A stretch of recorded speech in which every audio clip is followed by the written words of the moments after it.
Med tekmovanjem v namiznem tenisu gledalec Uroš opazi, da žogica močno zavija po zraku. Prijatelj mu razloži, da je to posledica hitrega vrtenja žogice okoli svoje osi. Kako vrtenje žogice vpliva na zavijanje? A. Okoli žogice nastane šibko magnetno polje. B. Na površini žogice nastane tlačna razlika.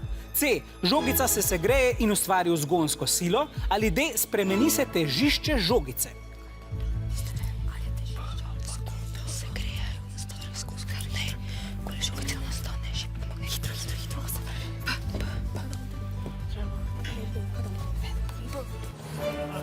Imamo odgovor B od vijoličastih in pa odgovor D od rumenih. Vijolični, vi ste tukaj stavili vašega Brichtolina.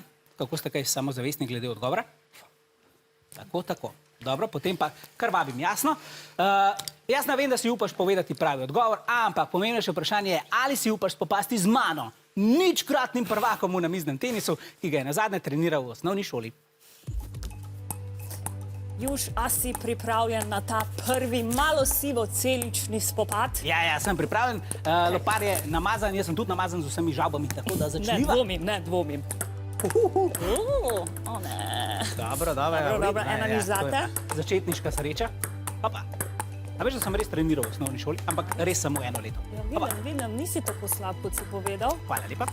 A ste se mogoče ti, Juž, pa gledalci, kdaj spraševali, zakaj žoga pri različnih športih ubere tako ukrivljeno pot letenja? Včasih nepričakovano zavije in preseneti vratarja ali pa nasprotnika na drugi strani mreže in poskrbi za zadetek oziroma točko, a ne, Juž? Jaz se ne grem več.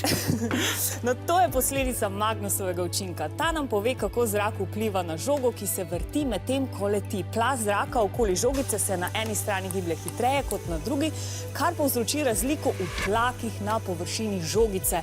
Zrak z območja visokega tlaka hoče vdreti na stran z nizkim tlakom. Nastane sila, ki pot žoge ukrivi. Magnusov učinek izkoriščajo igralci v mnogih športih, kot so tenis, nogomet, bejzbol, golf, odbojka in kriket.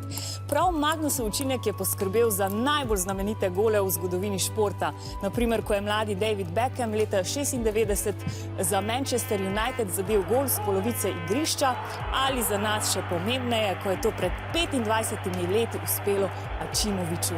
Z njim ni samo poskrbel za zgodovinski zadetek, ampak je Sloveniji odprl vrata prvega velikega nogometnega prvenstva. No, Magnusov učinek pa ni pomemben samo za velike športnike, ampak tudi za naše tekmovalce. Saj je vijolični prinesel 10 točk in s tem poskrbel, da so prevzeli vodstvo. Bravo!